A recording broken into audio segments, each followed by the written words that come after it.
Hey guys, welcome to How We Roll. I'm Sharon and he's Dan. He's Dan. Dan has been using an iPad to communicate as well, so he wanted to show a little bit of that off right now. Take your time, honey. Right there. Oh, you should. It's off.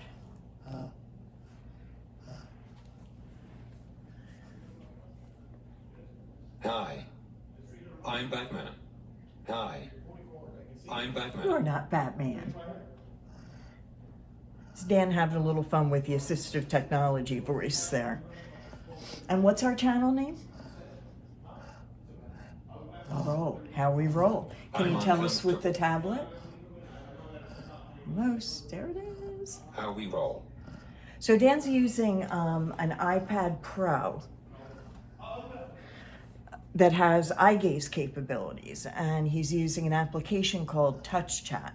We're going to put that in the description if anybody wants to scope it out.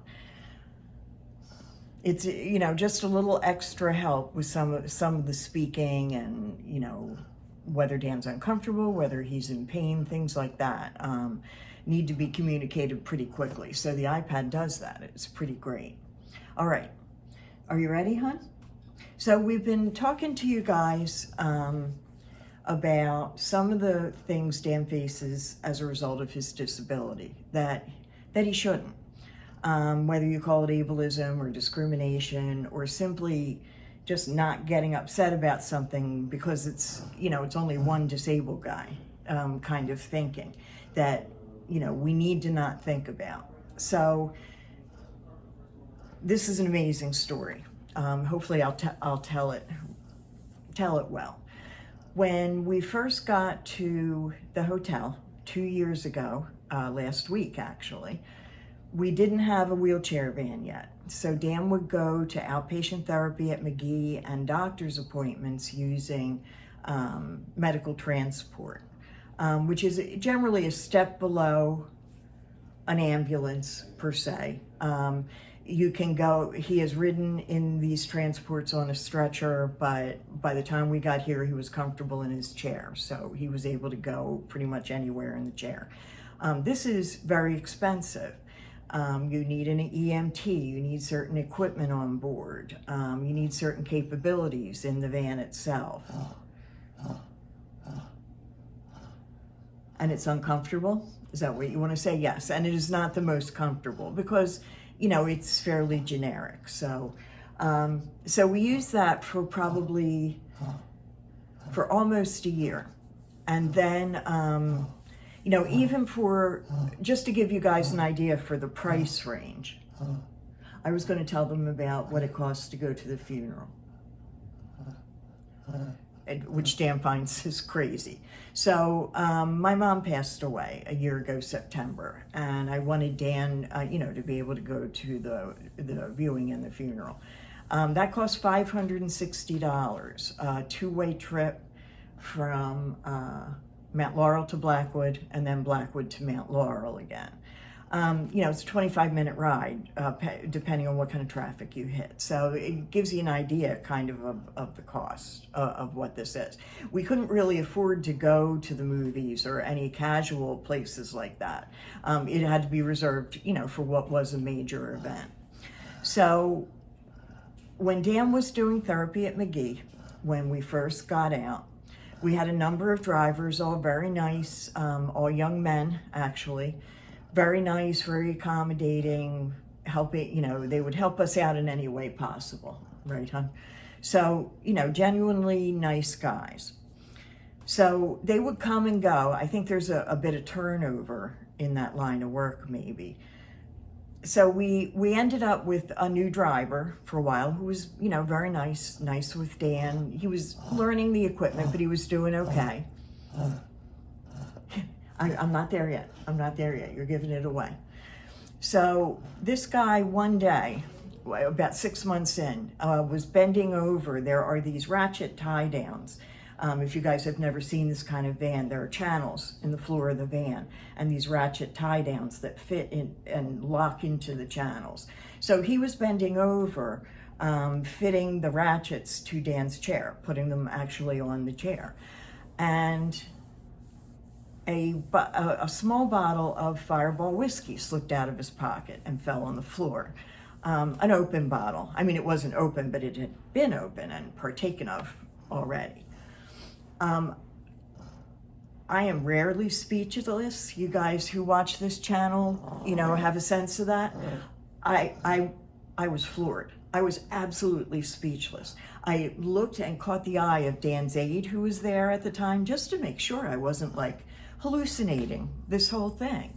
You know, I mean, these guys, you know, you can't carry, I don't even know what to say about that. So this thing happened. So I call the company when we got back from therapy. He by the way, he was driving, you know, pretty okay. He didn't seem to be inebriated or anything like that. And I was still so floored, like I couldn't even talk.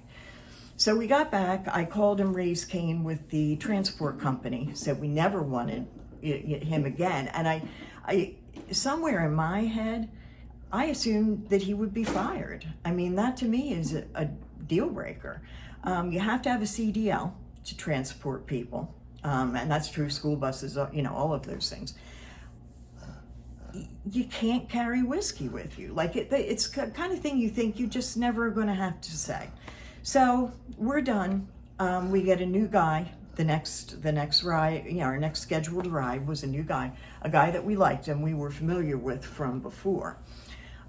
So life went on for about 2 weeks until I was sitting in front one day and I was chatting with the driver, and the driver told me that this guy still worked for the company. And I was like, how is, you know, what? How is that possible? Turns out he told the supervisor and the dispatcher that it was mouthwash. He was carrying mouthwash with him. No. So they kept him. Like, I couldn't believe this. I mean, you know, to these young men, we look pretty old, but we know what Fireball whiskey looks like. Do we know? We know. We know what mouthwash looks like. It wasn't mouthwash. Was not. You know, there's no other way to say it. It just wasn't. So then I came back and I called our insurance carrier. And I said, this is going on and this company is tolerating it. And that has me losing faith in every single driver they've got. I was upset because they kept him. I was upset because they bought that preposterous story. And I continued to be upset because the insurance carrier really didn't see a problem. They kept asking me, were they on time? And in fact, that they were on time. And she said, well, you know, a lot of them aren't. And I said, well, a lot of them have drivers without, you know, whiskey in their pocket. I would assume. So I had no traction. So a week later, the same very kind driver, because I'm sure he shouldn't have told me any of this, told me that another driver that we were using occasionally, depending on the day and, you know, driver availability, had been caught shoplifting at a Walmart in Burlington County and was using his company van, because apparently, at least in this company, they drive the vans home. So I don't know if that's typical.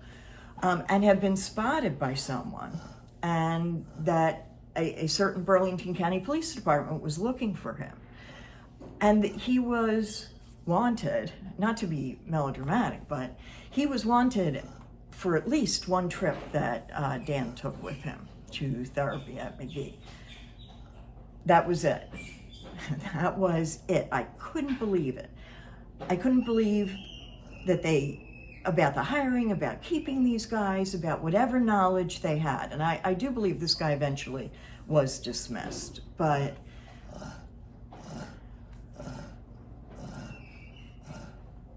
yeah.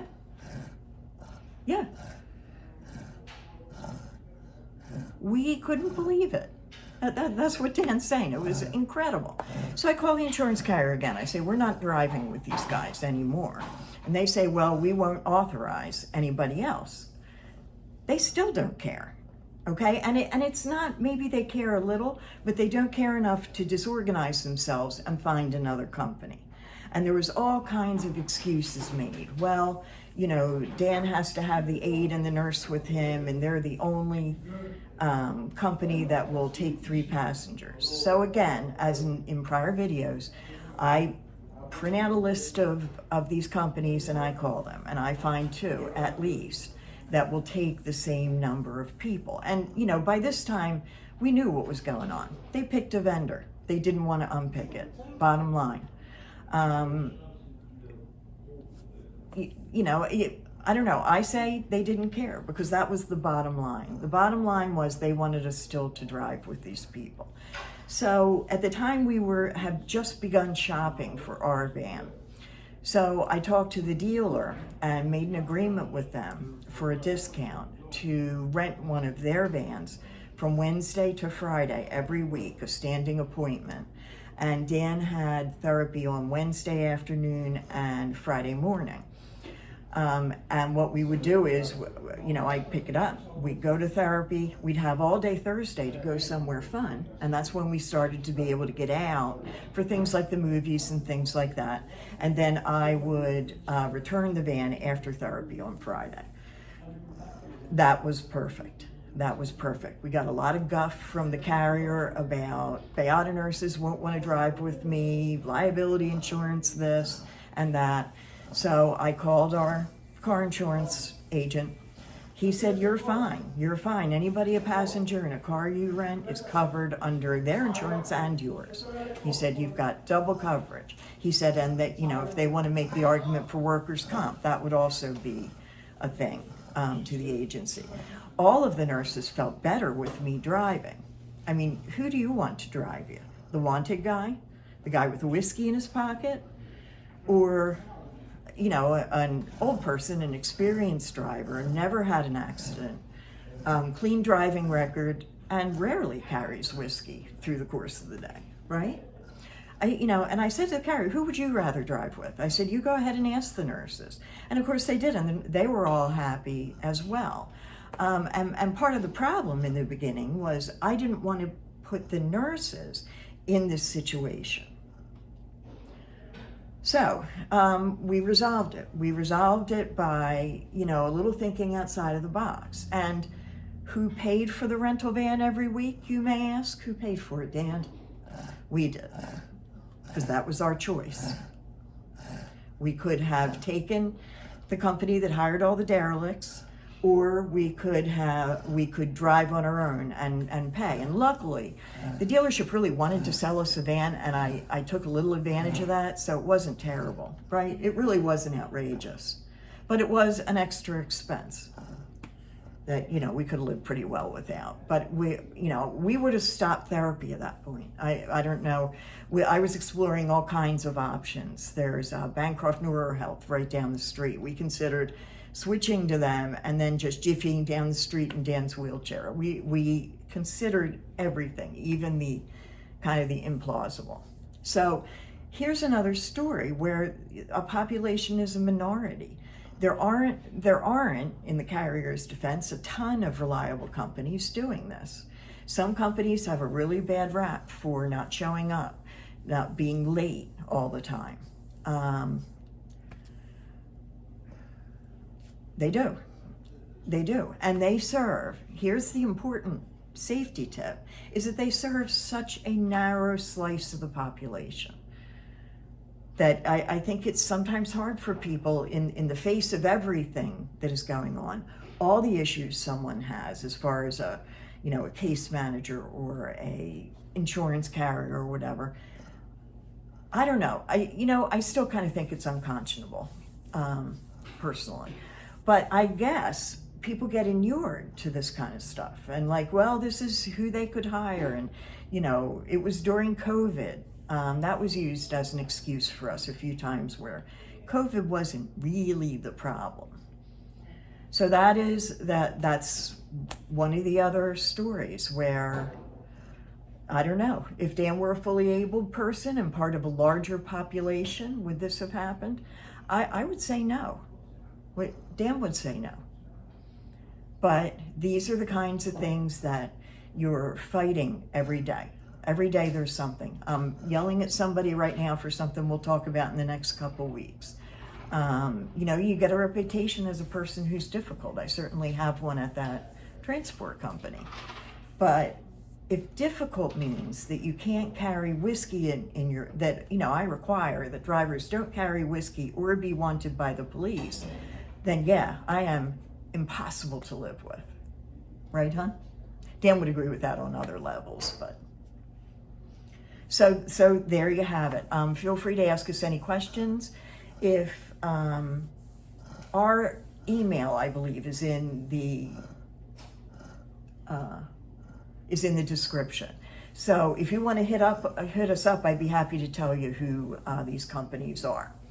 The ones that we thought were better, and certainly the one that we had all this trouble with. We don't want anybody driving with these folks.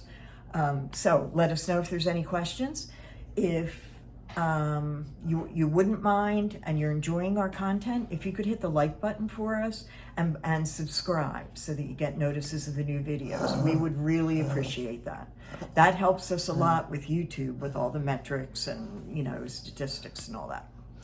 All right, well, thank you so much for sticking it to the end of this, you know, long story, and we will see you next time. Dan?